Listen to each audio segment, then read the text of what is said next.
ఒంగోలు నగరపాలక సంస్థ సాధారణ సమావేశం సాదాసీదాగా జరిగింది. మేయర్ గంగాడ సుజాత అధ్యక్షతన జరిగిన సమావేశంలో ఎక్స్ అఫిషియో సభ్యులుగా Ongole MLA Damachalla Janardhan, Santhanuthalapadu MLA B N Vijayakumar హాజరయ్యారు. సమావేశంలో 124 అంశాలను ఎజెండాగా రూపొందించి ప్రారంభించారు. ప్రధానంగా 2 అంశాలపై చర్చ జరిగింది. ఒకటి మంచినీటి సమస్య, రెండోది పారిశుద్ధ్యంపై ప్రధానంగా చర్చ కొనసాగింది. మంచినీటికి సంబంధించి, పారిశుద్ధ్యానికి సంబంధించి కొందరు సభ్యులు సమావేశం దృష్టికి తీసుకొచ్చారు. తాగునీరు పరిశుభ్రంగా లేదని, దుర్వాసన వస్తుందని ఆందోళన వ్యక్తం చేశారు. సమతానగర్ ఎక్స్టెన్షన్లో ఉన్న ఖాళీ స్థలంలో పార్కు నిర్మాణం అంశంపై జనసేన పార్టీ కార్పొరేటర్ మల్గా రమేష్ అధికారుల మధ్య కొద్దిసేపు వాగ్వాదం జరిగింది.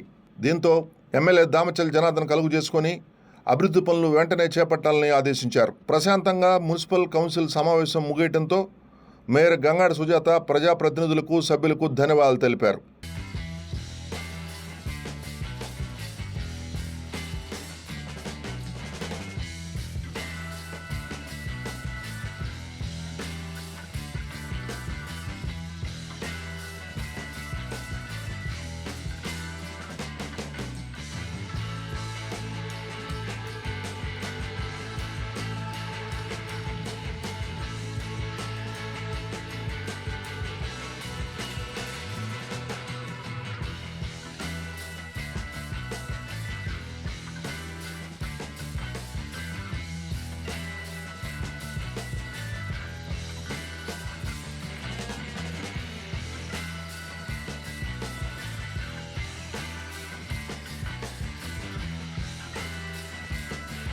నాతో డిస్కస్ చేయాలి. ఏదైతే కార్పొరేటర్గా నాతో డిస్కస్ చేయాలి. సర్వే చేయించేసి నేను అడిగిన సమాజం చెప్పండి అధ్యక్ష. నేను సమాజం చెప్పండి మీరు. నేను అడిగిన సమాజం చెప్పండి మీరు. యాజ్ స్టీల్ కార్పొరేటర్ ఎవరైనా ప్రొడక్షన్ చేసి ఎవరైనా ఒకటే.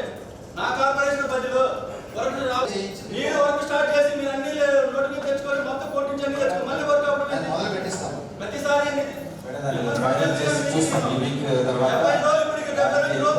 స్టార్ట్ చేస్తారుగా చూస్తాం మేడం.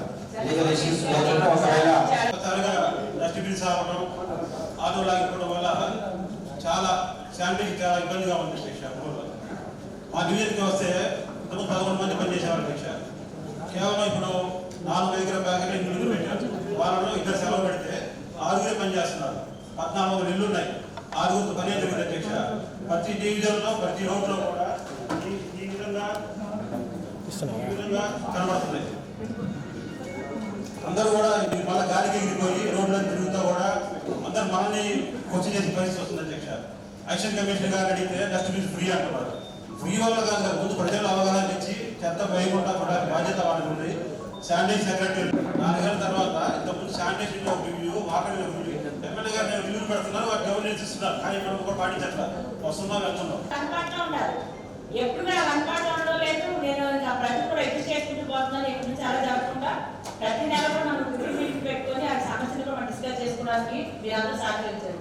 మీకు ఎన్ని మీటింగ్లు ఉన్నాయి, ఎన్ని మంత్లీ ఒక డే ఫిక్స్ చేసుకున్నాము. గౌరవ సభ్యులు వాస్తవాలు మాట్లాడాలి అధ్యక్ష.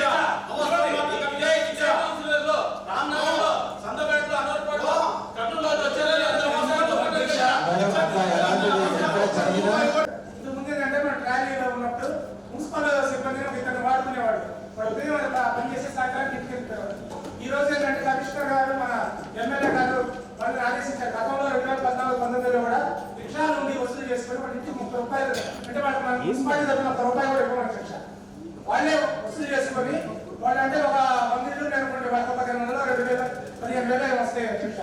ఆ వచ్చిన డబ్బులతో వాళ్ళు జీవనం సాగించేవాళ్ళు.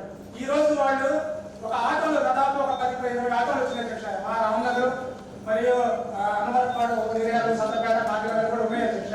వాళ్ళు ఏమవుతున్నారంటే మున్సిపాలిటీ నుంచి 1 రూపాయి వసూలు చేయట్లేదు సార్, మీరు ఎదురు దగ్గర ఇప్పించండి అనే మాత్రం వాస్తవం ఉంది. కానీ గతంలో చెత్త పన్ను వసూలు చేసినప్పుడు రద్దుపరిచారు అధ్యక్ష. ఈ రోజు అది పన్ను కాదు అధ్యక్ష.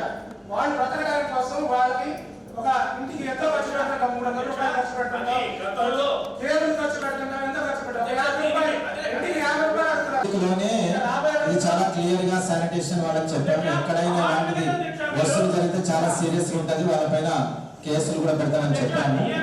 సో ఇప్పుడు కూడా చెప్తున్నాము, ఎక్కడైనా ఇలాంటిది వసూలు జరిగితే రాష్ట్ర ప్రభుత్వంలో ఎక్కడైతే ఇదివరకు చెత్త పన్ను వసూలు చేశారో ఈ ప్రభుత్వం చెత్త పన్ను లేదు అని చెప్పేసి మనం చెప్పాం. ఇంత కార్పొరేషన్లో ఇంత వర్కర్స్ పనిచేసే దగ్గర ఎక్కడైనా కూడా ఎవరో ఒకరు తీసుకుంటాడేమో. మన సభ్యులు చెప్పినట్టు అలాంటిది నోటీసులో ఉంటే వాళ్ళ మీద యాక్షన్ తీసుకుంటాం సార్. మీరు క్లియర్గా చెప్పండి, చెత్త పన్ను అనేది లేదు. చెప్పాను సార్, ఎస్ఎస్ గారికి అసిస్టెంట్ కమిషనర్ చెప్పాను. రాజీవ్ కాలనీ నుంచి Yes, sir. రాజీవ్ కాలనీ నుంచి ఒక ఆఫర్ చేసి ఇట్లా 50 రూపాయలు చెత్త పన్ను అడుగుతున్నారు, లేదు కదండి అని అడిగింది. చెత్త పన్ను అనేది ఎక్కడా లేదు. Yes, sir. దాన్ని పెద్ద ఇష్యూ కాదు ఇది. Yes, sir. మన దృష్టికి వస్తే ఏదైనా మీరు నోటీస్కి వచ్చినా Yes, sir. మీరు కూడా కార్పొరేటర్గా ఉన్నారు, ఏదైనా మీ నోటీస్కి వచ్చినప్పుడు చెప్పండి. చెప్పండి, తప్పకుండా వాళ్ళపైన సీరియస్ ఈ యాక్షన్ ఏరియాలో తీసుకుంటాం. మీ డివిజన్లో కూడా చెప్పండి. ఎక్కడ కూడా చెత్త పన్ను అనేది లేదు, చెత్త పన్ను ఎవరు ఇవ్వడానికి లేదు అని చెప్పండి. దానికి అయిపోతుంది. అది వరకు డివిజన్స్ లో ఏదైనా ప్రాబ్లమ్స్ ఎవరు ఏం చెప్పని వాళ్ళ ఇష్టాన్ని తీసుకొని తర్వాత ఇప్పుడు కౌన్సిల్ ఇబ్బంది పెట్టడం కరెక్ట్ కాదని చెప్పి సభ్యులకు తెలియజేయాలి. ఎప్పుడైనా సరే నా నోటీస్ తీసుకొచ్చినట్లయితే అది శ్రద్ధ చేయకపోతే ఖచ్చితంగా అది మా తప్పే. కానీ ఎంత రోజు కూడా మీరు తీసుకురాకుండా